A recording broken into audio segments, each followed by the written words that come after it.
June 22, 1986. Mexico City. The Azteca Stadium. 114,000 people are watching. Argentina versus England. A World Cup quarterfinal. But this isn't just a football match. 4 years earlier, these two nations were at war. The Falklands War left over 600 Argentine soldiers dead. And now, on a football pitch in Mexico, one man is about to take revenge, not with a weapon, but with a football, and with his hand. In the space of just 4 minutes, Diego Armando Maradona will commit the greatest act of cheating in World Cup history, and then score the greatest goal the world has ever seen. This is the story of the hand of God. To understand what happened that day, you need to understand who Diego Maradona was. He was born in 1960 in Villa Fiorito, one of the poorest slums of Buenos Aires. His family lived at a tiny house with a dirt floor and a tin roof. But from the moment he could walk, Diego could do things with a football that grown men couldn't dream of. At 15, he became the youngest player ever to debut in Argentina's top division. At 16, he made his international debut. He was a child playing against men and destroying them. By 1986, Maradona was 25 years old and playing for Napoli in Italy. He had already broken the world transfer record twice. He had survived a horrific broken ankle from a brutal tackle in Spain. He had battled hepatitis, and now at the peak of his powers, he was captain of Argentina at the World Cup in Mexico. The team around him was average at best, but Maradona was not average. He was the best player on the planet, and he had something to prove. In 1982, just 4 years before this World Cup, Argentina and Britain had fought a brutal 74-day war over the Falkland Islands, or as Argentina calls them, Las Malvinas. More than 600 young Argentine soldiers died. Many of them were barely 18 years old, conscripts sent to fight a war they didn't understand. When Argentina was drawn to face England in the quarterfinals, it was more than football. The Argentine players felt the weight of a nation's grief on their shoulders. Maradona later said, "We knew it wasn't a war, but we also knew that Argentine boys had died there, shot down like little birds, and this was our revenge." The media in both countries fueled the fire. Headlines screamed about another battle. The tension inside the Azteca Stadium was electric. The match kicked off under the scorching Mexican sun. England's game plan was simple: stop Maradona. Nearly every player on the field had one job: track the Argentine number 10 and shut him down by any means necessary. And for the first 45 minutes, it worked. The first half was tense, physical, and goalless. Maradona was fouled repeatedly. Every time he received the ball, 2 or 3 defenders closed in on him. England's Terry Fenwick, in particular, made it his personal mission to stop Maradona, even if it meant fouling him. But Maradona was patient. He had been through worse. He had survived the brutal defenders of Spain and Italy. He knew his moment would come. The first half ended 0-0, but everything was about to change. 6 minutes into the second half, the 51st minute, Maradona received the ball on the left side, dribbled past 2 defenders, and played a quick pass to Jorge Valdano. Valdano tried to control it, but the ball was intercepted. In the scramble, English midfielder Steve Hodge attempted to clear the ball, but his clearance went horribly wrong. The ball looped high into the air, spinning back toward England's goal. Goalkeeper Peter Shilton, who stood 6'1", came off his line to punch the ball clear. Maradona, 5'5", sprinted toward the same ball. What happened next was captured in the photograph that would become one of the most famous images in sporting history. As Shilton reached up with his fist, Maradona leapt beside him and punched the ball into the net with his left hand. The English players erupted in fury. They chased the referee, the Tunisian Ali bin Nasser, screaming, "Handball!" But the referee hadn't seen it. The linesman hadn't seen it. And to Maradona, he was already celebrating while glancing sideways at the referee to check if the goal would stand. He later admitted, "I was waiting for my teammates to embrace me, and no one came. I told them, 'Come hug me, or the referee isn't going to allow it.' The goal stood. Argentina 1, England 0, through cheating. 4 minutes later, The 55th minute, what happened next is considered by many to be the single greatest individual moment in the history of football. Maradona received the ball just inside his own half.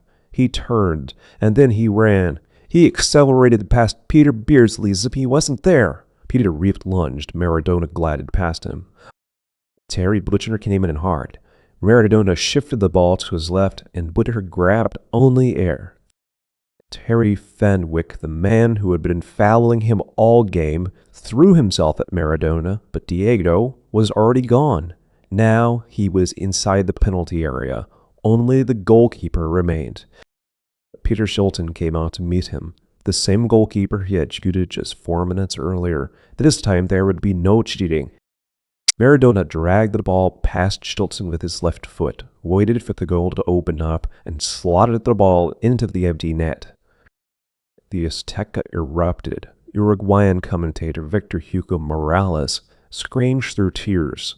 "Cosmic kite, what planet did you come from to leave so many Englishmen behind?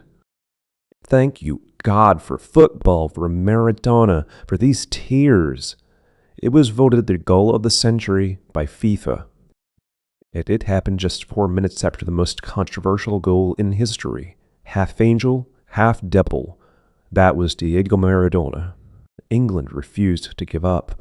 Gary Lineker, who would finish as the tournament's top scorer, pulled one back in the 81st minute from a John Barnes cross. Suddenly, it was 2-1. For the final 9 minutes, England threw everything forward. Argentina clung on desperately. The Azteca was holding its breath. But the final whistle came. Argentina 2, England 1. Maradona had single-handedly knocked England out of the World Cup with 2 goals, one illegal, one immortal.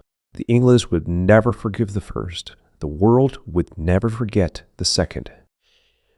Maradona didn't stop there. In the semi-final against Belgium, he scored 2 more brilliant goals, including another dazzling solo run to send Argentina to the final against West Germany. The final, played on June 29th at the Azteca, was a classic. Argentina took a 2-0 lead through goals by Brown and Valdano, but the Germans fought back to equalize 2-2. With the game hanging in the balance, Maradona produced a moment of pure genius in the 84th minute. He played a perfectly weighted through ball to Jorge Perochaga, who ran onto it and scored the winning goal. Argentina 3, West Germany 2. Argentina were world champions for the second time. Maradona finished the tournament with 5 goals and 5 assists, directly contributing to 10 of Argentina's 14 goals. He was named the tournament's best player. It was, and still is, known simply as Maradona's World Cup. No single player has ever dominated the tournament so completely.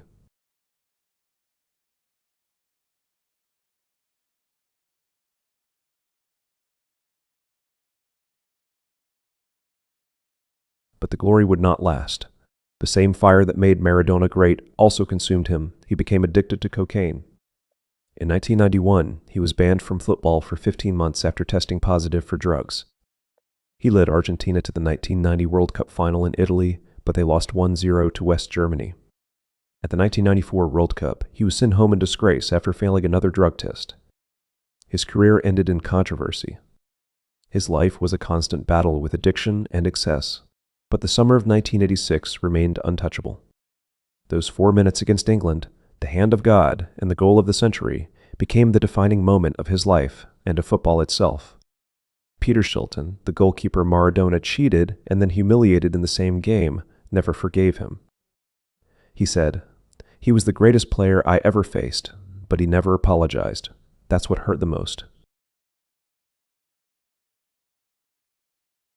On November 25th, 2020, Diego Maradona died of a heart attack at the age of 60. The world stopped. Argentina declared 3 days of national mourning. Millions wept in the streets of Buenos Aires, Naples, and cities across the globe. The jersey he wore when he scored both goals against England was sold at auction for £7.1 million, the most expensive piece of sports memorabilia ever sold. Maradona once said, When I die, I want to be born again, and I want to be a footballer, and I want to be Diego Armando Maradona again. Because I am a player who has given people joy, and that's enough for me. Half angel, half devil, forever, Maradona. If you want more stories from the history of football, subscribe and turn on notifications. Leave a comment telling me which football legend you want to hear about next.